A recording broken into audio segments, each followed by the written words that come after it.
और अब बात कर लेते हैं उत्तरकाशी की सिलक्यारा टनल में आज 5वें दिन भी मजदूरों को बचाने का अभियान जारी है।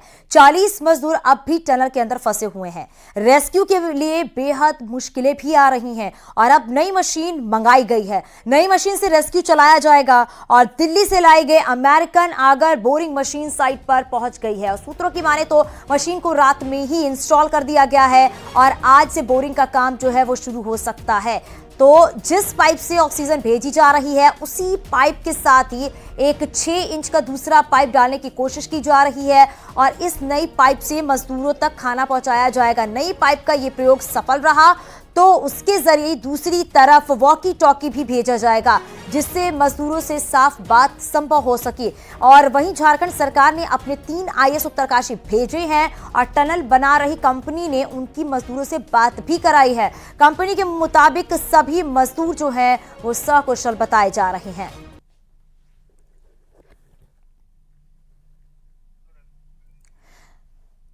तो आपको बताते चले कि नई मशीन 1 घंटे में 5 मीटर बोरिंग करेगी और साथ ही साथ बताया जा रहा है कि जो 40 मजदूर अंदर फंसे हुए हैं उन्हें निकालने की लगातार कोशिश की जा रही है।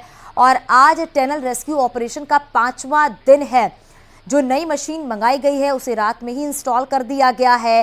दिल्ली से अमेरिकन ऑगर मशीन जो है वो मंगाई गई है जिससे कि जो 40 मजदूर अंदर टनल में हैं उन्हें बाहर निकाला जाएगा। हालांकि जब उनसे बातचीत हुई है तो बताया जा रहा है कि सभी मजदूर जो हैं वो सकुशल हैं। 2 तस्वीरें आप देख सकते हैं किस तरीके से मजदूरों को निकालने की कवायद की जा रही है। हालांकि कल जो तस्वीरें सामने आई थी उसमें जो मजदूर अंदर फंसे हुए हैं, जो उनके परिजन हैं, वो किस तरीके से हो हंगामा करने लगे थे और लगातार वो यही कह रहे थे कि किसी तरीके से कोई काम नहीं किया जा रहा है। लेकिन देखिए 40 जिंदगियों को बचाने के लिए जो कवायद है वो शुरू हो चुकी है और अब जो नई मशीन है वो दिल्ली से लाई गई है, उसे इंस्टॉल भी कर दिया गया है और अब जो मजदूर अंदर हैं उन्हें लगातार बाहर निकालने की कोशिश की जा रही है।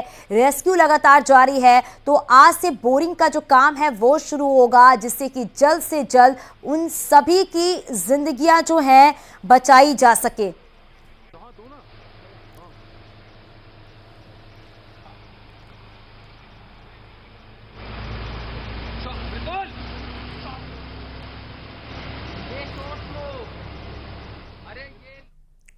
तो लगातार वो तस्वीरें भी हम आप तक पहुंचा रहे हैं कि किस तरीके से रेस्क्यू ऑपरेशन चलाया जा रहा है और आपको ग्राफिक्स के जरिए ये समझाते हैं। ये समझना बेहद जरूरी है। टनल में 60 मीटर मलबा है, ये समझना बेहद जरूरी है। और देखिए अब तक सिर्फ 20 मीटर मलबा ही हटा है, यानी कि और जो मलबा है उसे हटाया जा रहा है। और साथ ही बताया ये जा रहा है क्योंकि पूरा ये रेस्क्यू ऑपरेशन चलाया जा रहा है और अभी भी 40 मीटर मलबा जो है वो हटाना बाकी है क्योंकि इस रेस्क्यू के दौरान कई सारी परेशानियां, कई सारी मुश्किलें भी देखने को मिल रही हैं। सबसे बड़ी चुनौती है कि बार बार मलबा जो आ रहा है उसे हटाना सबसे बड़ी चुनौती यहां पर नजर आ रही है। रेस्क्यू में लगी है तमाम मशीनें जो पुरानी और कम क्षमता की बताई जा रही है क्योंकि टनल का काम चल रहा था तो वहां पे कई सारी पुरानी मशीनें भी हैं और निर्माण कंपनी और प्रशासन में तालमेल की जो कमी है, कोऑर्डिनेशन की जो कमी है वो बार बार देखने को यहां पर मिल रही है। बताया जा रहा है कि कोऑर्डिनेशन अगर पहले से सही होता तो शायद ये मुश्किलें जो हैं वो नहीं आती। तो आप बताते चले आपको कि उत्तरकाशी में टनल रेस्क्यू ऑपरेशन के लिए हार्क्यूलस विमान से लाई गई अमेरिकन ऑगर बोरिंग मशीन रात 9:30 बजे आखिरकार सफलतापूर्वक विमान से अनलोड कर दी गई है और इसके लिए बकायदा हवाई पट्टी पर अस्थायी प्लेटफॉर्म तैयार किया गया जिसमें मशीन उतारी गई और इस पूरे प्रोसेस में करीब 5 घंटे का समय लगा।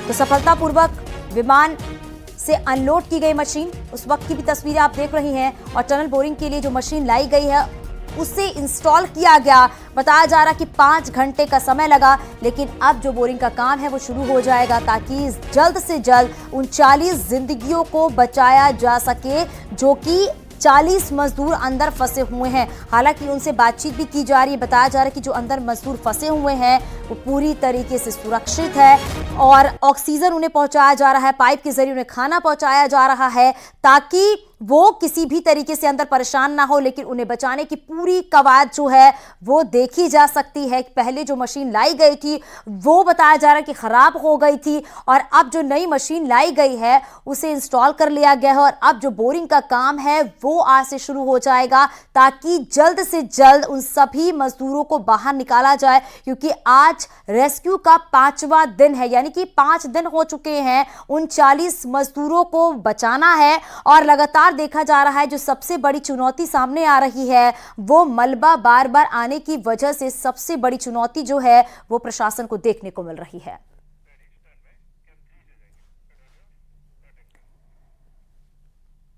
उत्तरकाशी रेस्क्यू ऑपरेशन को 4 दिन का समय बीत चुका है, लेकिन जहां से ऑपरेशन शुरू किया गया था स्थिति वही बताई जा रही है। लेकिन ये तस्वीरें आप कल की देख रहे हैं, ये जब जो अंदर मजदूर फंसे हुए हैं उनके जो परिजन सामने आए थे उन्होंने हो हल्ला किया, पुलिस से वहां पर झड़प हो चुकी है।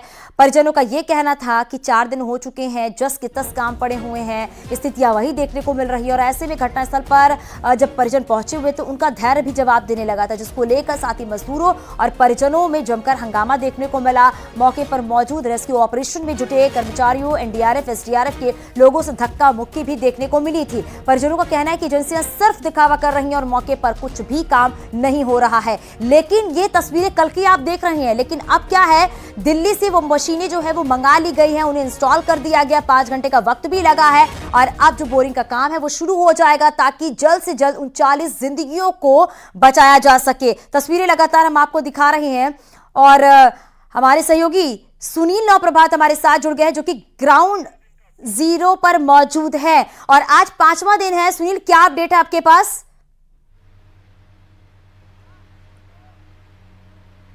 देखिए चांदनी, 5वें दिन मैं आपको ग्राउंड जीरो पे ले जाकर वो तस्वीरें दिखाना चाहूँगा। मैं कैमरा पर्सन से कहूँगा कि वो टनल के अंदर एक बार जूम करके दिखाएं कि अंदर की क्या पोजीशन है। यहाँ पर जाने की हमको इजाज़त नहीं है, लेकिन कैमरे की आंख के जरिए हम ठीक उस पॉइंट को करीब 270 मीटर की डिस्टेंस पे जो टनल के अंदर है, जहाँ पर ये लूज फॉल हुआ था और जहाँ से अब काम शुरू किया जा रहा है, उसके विजुअल आपको दिखाने की कोशिश कर रहे हैं। ये भले ही हमारे दर्शकों को कुछ धुंधला दिखाई दे रहा होगा, लेकिन ये बहुत दूर का माइक्रो जूम करके हम आपको दिखाने की कोशिश कर रहे हैं कि ये टनल के अंदर यहाँ पर ये जो अमेरिकन ऑगर बोरिंग मशीन है उसको इस्टेब्लिश करने की वहाँ पर कोशिश की जा रही है। मशीन का जो इंस्टॉलेशन है वो कंप्लीट हो चुका है।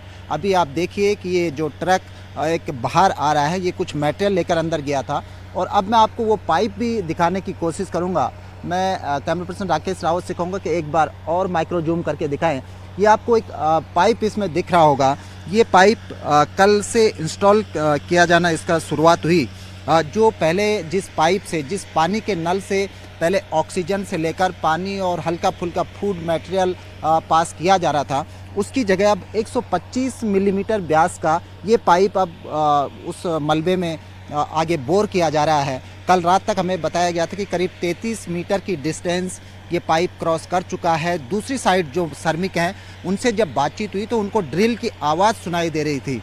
अभी ताज़ा स्टेटस क्या है, क्या ये मलबे को क्रॉस कर गया है, इसकी अभी ब्रीफिंग नहीं हुई है। यानी चाहे DCL के ऑफिसर्स या फिर डिस्ट्रिक्ट एडमिनिस्ट्रेशन के जब ऑफिसर्स यहाँ पर आएंगे उसके बाद उनसे बातचीत करके जानकारी मिलेगी कि कल रात जिस पाइप को ड्रिल किया जाना था उसकी क्या अचीवमेंट रही। लेकिन ये वही पाइप है जिसको आप देख सकते हैं, ये 125 मिलीमीटर व्यास का है, और जो अभी तक पानी का पाइप था वो 80 मिलीमीटर व्यास का था। इससे अब बड़े फूड मटेरियल वहाँ पर भेज सकेंगे, और कोशिश ये भी की जा रही है कि वॉकी टॉकी इस मटेरियल के पार इसी पाइप के जरिए उन तक पहुँचाया जा सके।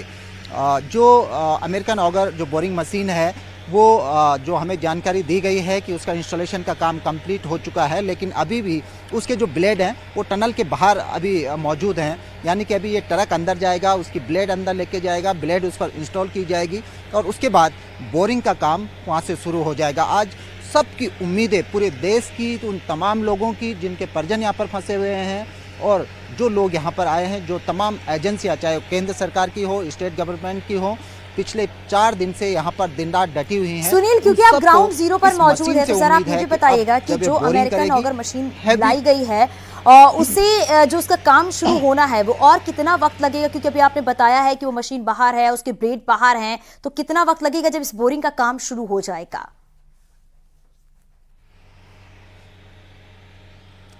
देखिए चांदनी, कुछ ही घंटों के भीतर हो सकता है कि अगली बार जब हम लाइव इस बात को कह रहे हों और तो बोरिंग का काम शुरू हो चुका हो। ये भी हो सकता है क्योंकि इंस्टॉलेशन जो उसका बेसिक इंस्टॉलेशन था वो कंप्लीट हो चुका है। जो उसका प्लेटफॉर्म बनना था वो कल बनाया जा चुका था। अब आप देखिए कि लगभग शुरू होने की प्रक्रिया में है। ये जो ट्रक था जिसमें उसके ब्लेड हैं, जो ब्लेड आगे बोरिंग करेंगे, कटिंग करेंगे, ये ट्रक अब अंदर भेजा जा रहा है। आप देखिए पहले ये टनल के काफ़ी बाहर था, उसके बाद उसको टनल के पास ले जाया गया और अब कोशिश की जा रही है कि उसको अंदर ले जाने की कोशिशें हो रही है। यानी कि अब ये ब्लेड उस मशीन पर फिट किए जाएंगे और यही ब्लेड आगे बोरिंग करेंगे, मलबे को काटते हुए आगे बढ़ेंगे। आप देखिए 3 ब्लेड हैं, प्रत्येक ब्लेड करीब 4 से 5 मीटर लंबा है। तो ये ब्लेड एक एक करके मशीन के आगे लगाए जाएंगे और फिर मशीन बोर करेगी। इसके साथ ही ह्यूम पाइप उसमें इंसर्ट किए जाएंगे। करीब अभी तक अनुमान है कि 60 मीटर की डिस्टेंस है। ये जो मशीन है ये 1 घंटे में 5 मीटर मलबे को काटेगी, यानी कि 5 मीटर तक अंदर बोर कर लेगी। तो 5 मीटर तक ह्यूम पाइप इंसर्ट हो जाएगा 1 घंटे के भीतर। पूरे ऑपरेशन में अगर हम सामान्य तौर पर कैलकुलेशन करें कि 1 घंटे में अगर ये 5 मीटर बोर करेगी तो 60 मीटर, अगर हम अनुमानित करें कि 60 मीटर मलबा है, तो कम से कम 12 घंटे इस ऑपरेशन में लगेंगे, जो अभी तक जानकारी दी गई है। तो ये आप देखिए ये टनल के अंदर का ये ऑगर मशीन है जो टनल के अंदर इंस्टॉल की गई है, जो आप टीवी स्क्रीन पर देख रहे होंगे। हल्का सा धुंधला दिखाई देगा लेकिन ये टनल के बहुत अंदर है, करीब 270 मीटर की डिस्टेंस पे। कैमरा पर्सन इसको माइक्रो जूम करके हमारे दर्शकों तक दिखा रहे हैं जहाँ पर इंस्टॉलेशन का काम चल रहा है। NHIDCL के इंजीनियर वहाँ पर सुनील, जैसा कि भी आप बता रही हैं कि अगर ये काम शुरू होता तो 12 घंटे का वक्त लगेगा, लेकिन इस दौरान क्या क्या वहां पर चुनौतियां देखने को मिल रही हैं सुनील?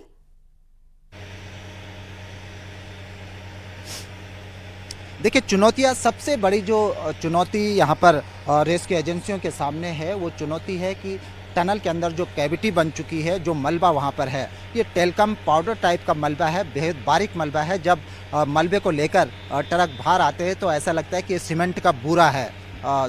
तो जब ये ब्लेड उसमें घुसते हैं तो पहले जब ऑगर मशीन यहाँ पर काम कर रही थी, जिसके रिप्लेस करके इस मशीन को लाया गया, उनका कहना था कि अगर हम 10 मीटर भी यहाँ पर काटते, 10 किलो मलबा भी अगर हम वहाँ से निकालते हैं तो उसकी जगह करीब 100 किलो मलबा और ऊपर से आ जाता है। ये बड़ी चुनौती इस मशीन के सामने भी होगी। जब ये मशीन काम करना शुरू कर देगी, बोरिंग करना शुरू करेगी, उसके सामने भी ये चुनौती होगी कि जैसे ही बोर करेगी ऊपर से और मलबा आने का लगातार खतरा बना रहेगा। क्योंकि पहले वाली बोरिंग मशीन जब काम कर रही थी करीब 7 से 8 मीटर वो ह्यूम पाइप को इंसर्ट कर चुकी थी, लेकिन उसी दौरान हैवी लूज फॉल वहाँ पर हुआ, उसमें 2 मजदूर भी वहाँ पर घायल हुए। तब उत्तरकाशी के DM भी वहाँ पर मौजूद थे, मौके पर स्पॉट पर मौजूद थे, इंजीनियर वहाँ पर मौजूद थे। उस समय भी बड़ा लूज फॉल वहाँ पर हुआ। ये खतरा बरकरार रहेगा, लगातार बना रहेगा। यही सबसे बड़ी चुनौती रेस्क्यू एजेंसियों के सामने है कि इस दौरान कहीं लूज फॉल ना हो जाए और लूज फॉल से जो वहाँ पर काम कर रहे हैं लोग या मशीन, उनको कोई सुनील, नुकसान ना पहुंचे। एक बात और भी बताइएगा आप, क्योंकि वहाँ पर NDRF SDRF भी मौजूद है और साथ ही क्या कोई अधिकारी भी वहाँ पर मौजूद है जिनसे आपकी बातचीत हो पाई हो, उनका क्या कुछ कहना है इस पूरे रेस्क्यू को लेकर?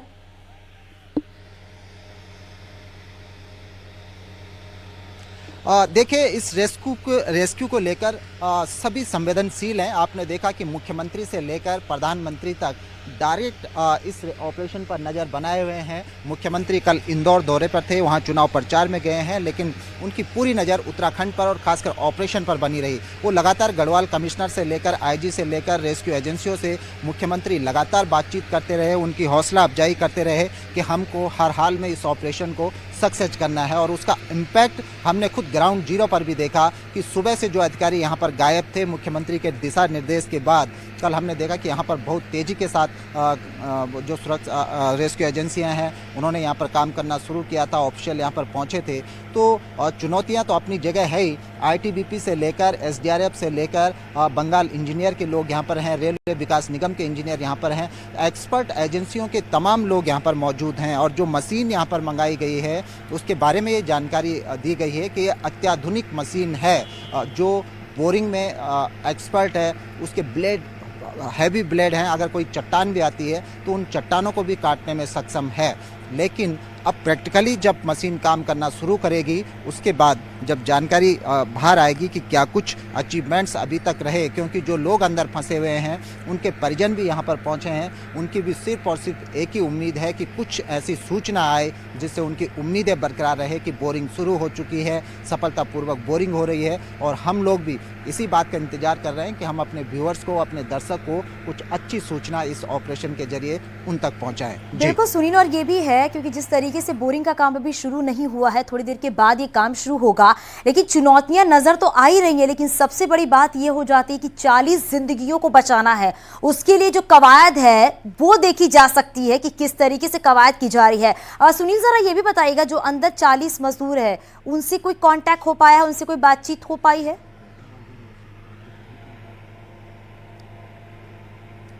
देखिए, जो 40 के 40 श्रमिक हैं, कल जब उनसे लास्ट बार बात हुई थी तो सभी लोग स्वस्थ थे, क्योंकि पहले ये बताया जा रहा था कि जिस तरह से वॉमिटिंग और सर दर्द की शिकायत उनके द्वारा की गई थी, उससे पहले उनको मेडिसिन भी वहाँ पर सप्लाई की गई थी। कल जब हमने NHIDCL के डायरेक्टर से पूछा कि अब उनके हेल्थ का क्या स्टेटस है, तो हमको बताया गया था कि सभी लोग स्वस्थ हैं और उनकी उम्मीदें अभी बरकरार हैं। 40 के 40 लोग वहाँ पर हैं।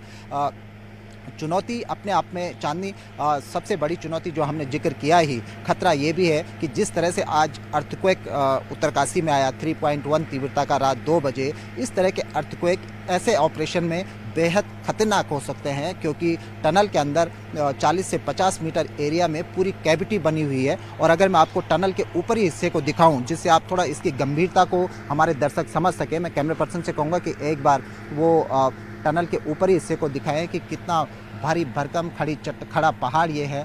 पूरा चीड़ और रोडोडेंड्रॉन का डेंस फॉरेस्ट इसके ऊपर है। आप ये देखिए कि ये टनल का जब यहाँ पर जो अंदर कैविटी बनी हुई है, खतरा ये है कि जिस तरह से वहाँ पर लूज गिर रहा है, जिस तरह से मलबा गिर रहा है, अगर इस तरह के अर्थक्वेक हल्के से भी आते हैं, कुछ डिस्टर्बेंस भी पहाड़ में होता है, तो ये भी खतरा है कि पूरा का पूरा रॉक नीचे आ सकता है। ये बड़ी चुनौती रेस्क्यू एजेंसियों के सामने है। जो मशीन अब ड्रिल करेगी उसके सामने उसको भी ये चुनौतियाँ फेस करनी पड़ेगी, क्योंकि वहाँ पर वाइब्रेशन होगा। मशीन का जब ब्लेड ड्रिल करना शुरू करेगा उस समय भी इस तरह के धसाव की लगातार संभावना बनी रहेगी, और ये सबसे बड़ी चुनौती यहाँ पर सबके सामने है।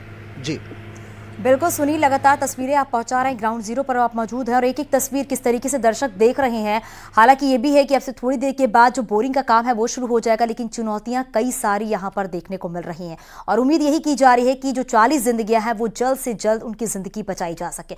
बहुत शुक्रिया पूरी जानकारी के लिए और यहाँ रुकेंगे छोटे से ब्रेक के लिए, जल्द